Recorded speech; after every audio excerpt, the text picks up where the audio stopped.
Robertson shoots, he scores! The rookie finished it off. Robertson wants the puck and he scores! What a great reaction for Robertson. Oh my, what a shot by Jason Robertson. The brothers Robertson are going to do some damage in this league over the next decade.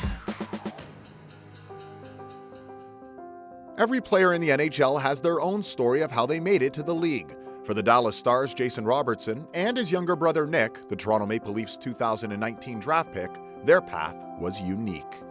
Really an unconventional road to the National Hockey League, guys. Born to a Filipino mom, a Scottish dad, grew up in Southern California. You moved to Michigan to play more competitive hockey. What do you think about when you think about your road to the National Hockey League? I'd say it's unconventional. Playing in LA was fun for the first couple of years of my travel hockey experience, but then obviously going to Michigan, it wouldn't have happened if not for the tight-knit family that we have and all the sacrifices that everyone has made. Did you see other young Asian kids playing minor hockey when you guys started out in Los Angeles? Oh yeah, tons. I've seen plenty of Asian hockey players like myself. You know, I was just like a normal kid. We had played on teams where it was so diverse. Stop Asian hate! Stop Asian hate! It's wrong to target our fellow Asian brothers and sisters.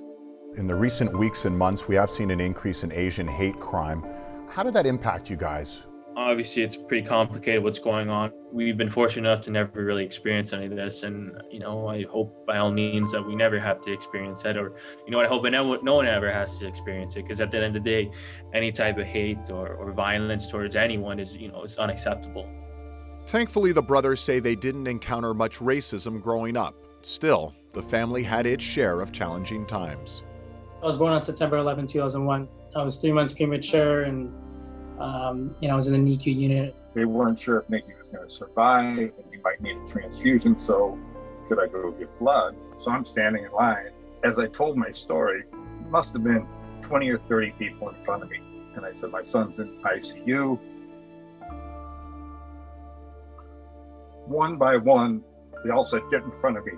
September 11th was an emotional time for the country, for the world, but they all came together for my kid.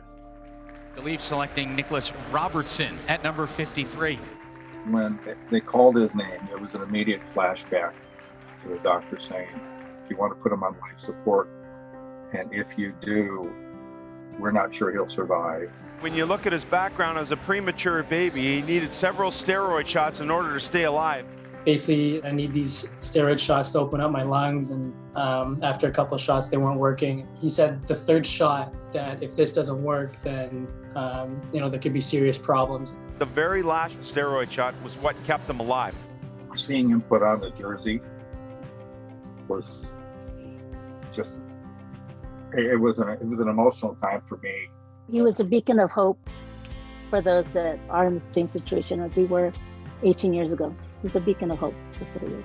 I'm sure my mom and dad are, you know, over the moon to see, you know, Nick become an NHL player, defy all odds, and to get to where he wants to go. So that's really special. As the brothers continue to pursue their hockey dream, they hope to add yet another accomplishment to their growing resume. You've always aimed big in your careers. You've both represented the U.S. at the World Juniors. Picture the 2026 Olympics. The U.S. team has the Tkachuk brothers, the Hughes brothers, and the Robertson brothers. What would that mean? To be able to represent USA, not just one, but two brothers from the Asian community, show, you know, a little diversity on the biggest stage of the world, would be one of the coolest experiences.